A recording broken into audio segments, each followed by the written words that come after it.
بسم اللہ الرحمن الرحیم نحمدہ و نصلی علی رسولہ الکریم اما بعد۔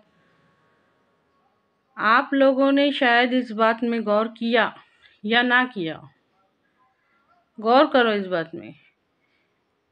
یہ کوئی رٹا رٹایا سبق نہیں ہے، یہ جو میں ویڈیو بنا رہی ہوں کیا پیغام دینا چاہتی، کیا میسج ہے، اچھی طرح سے غور کیجیے اس بات میں۔ اللہ کے واسطے اس کو سمجھنے کی کوشش کیجیے۔ علماء فرماتے ہیں کہ ایمان کی فکر صرف ایمان والوں کو ہوتی ہے، ایمان کی فکر صرف اور صرف ایمان والوں کو ہوتی ہے۔ خود منافق اس سے بری ہوتا ہے، منافق اس سے بری ہوتا ہے۔ اس بات کا کیا مطلب ہے؟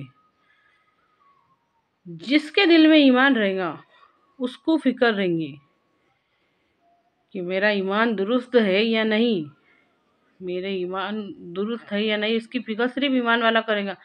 جس کے دل میں کچھ اور ہوگا اور زبان پہ کچھ اور ہوگا اس کو ایمان کی فکر کرنا نصیب نہیں ہوگا۔ اللہ کے واسطے بات کو سمجھو۔ جیسے کہ ہم نے کل دیکھے تھے کہ حضرت عمر رضی اللہ عنہ بار بار حضرت حذیفہ رضی اللہ تعالیٰ سے پوچھتے، تجھ کو اللہ کی قسم ہے حذیفہ بتا ان 14 میں کہیں میرا نام تو نہیں تھا، بتا ان 14 منافقوں میں کہیں میرا نام تو نہیں تھا۔ غور کر کے دیکھو، سوچ کے دیکھو، وہ عظیم ہستی حضرت عمر رضی اللہ عنہ، جس کے بارے میں نبی صلی اللہ علیہ وسلم فرماتے ہیں کہ اللہ اگر میرے بعد کسی کو نبی بناتا تو عمر وہ تجھ کو بنا دیتا۔ وہ ہستی، وہ فرماتے ہیں کہ کہیں 14 منافقوں میں میرا نام تو نہیں تھا، یہ فکر تھی ان کو ایمان کو۔ آج ہم کو ہمارے ایمان کی فکر کیوں نہیں ہے؟ آج ہم اتنے آرام سے، اتنے چین سے ہمارے ایمان کے بارے میں کیسے بیٹھ گئے؟ سوچو، بات کو سمجھو۔ یہ شیطان کی چال رہتی، یہ شیطان کی چال رہتی۔ اے اللہ امت مسلمہ کی آنکھوں کو کھول دے، دین کا فہم، دین کی سمجھ عطا کر، آمین۔ شیطان، ہمارا نفس یہ چاہتے کہ ہم ان سب باتوں کو نہ سمجھ پائے، ان سے دور ہی رہے تو اچھا ہے، ان سے دور ہی رہے تو اچھا ہے۔ ایمان کی فکر صرف ایمان والوں کو رہتی، منافق اس سے دور ہوتا ہے۔ اس بات میں غور کریں گے نا تو ہمارے بات سمجھ میں آئیں گی۔ کیا وجہ ہے کہ آج ہماری ایمانی کمزوری اس قدر بڑھ گئی؟ جو 3 بات بتائے تھے آپ صلی اللہ علیہ وسلم نے کہ اگر تم کسی برائی کو ہوتا ہوا دیکھو تو اس کو ہاتھ سے روکو، یہ ایمان کا پہلا درجہ ہے۔ یہ نہیں ہو سکتا تو زبان سے روکو، یہ ایمان کا دوسرا درجہ ہے۔ یہ نہیں ہو سکتا تو کم سے کم دل میں برا محسوس کرو۔ تو دل میں برا محسوس کرنے کا بھی اثر یہ رہے گا کہ جو دل میں برا محسوس کرے گا اس کو کبھی نہ کبھی ہاتھ سے روکنے کی کوئی توفیق ہوگی، جو دل میں برا محسوس کرے گا اس کو کبھی نہ کبھی زبان سے روکنے کی توفیق ہوگی۔ بھلا وہ انسان جو برائی کو برائی سمجھے گا نہیں، اس کو روکنے کی توفیق کیسا ہوگی؟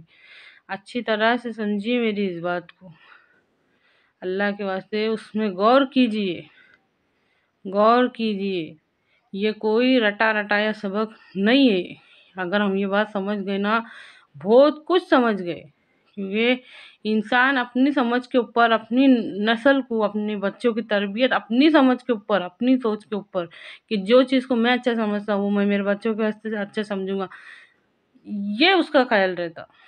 تو اگر ہم سب سمجھ جائیں گے نا تو بہت بڑی بات ہو جائیں گی۔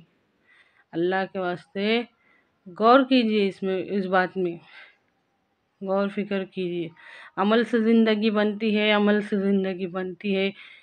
عمل کون سی بات میں ایکٹیویٹی چاہیے؟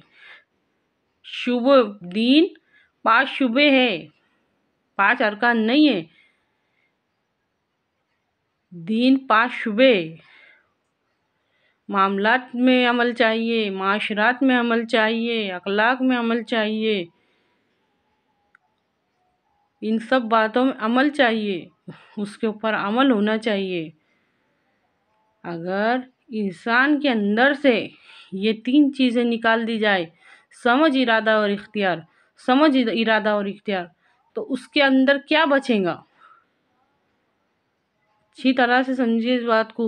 آج وہی حال، غور کرو، وہی حال آج مسلمان کا ہے۔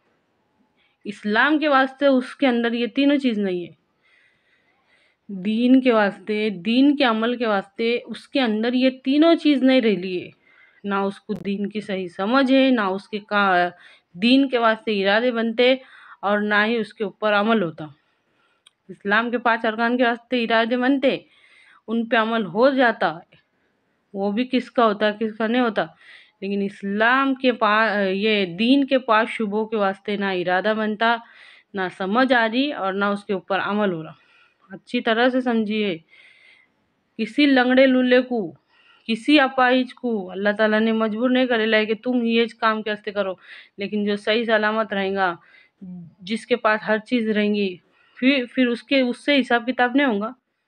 سوچ کے دیکھو، اس بات میں غور کر کے دیکھو اچھی طرح سے۔ جس کے اندر عمل کرنے کی طاقت ہے، جو ارادہ بنا سکتا، جس کے اندر سمجھ رہتی، ان کو یہ شعبوں کو دنیا میں لانے کے واسطے کوشش کرنا پڑیں گی۔ امت مسلمہ کو ایک ہونا پڑے گا۔ اللہ کہنے سننے سے زیادہ عمل کی توفیق دے، آمین۔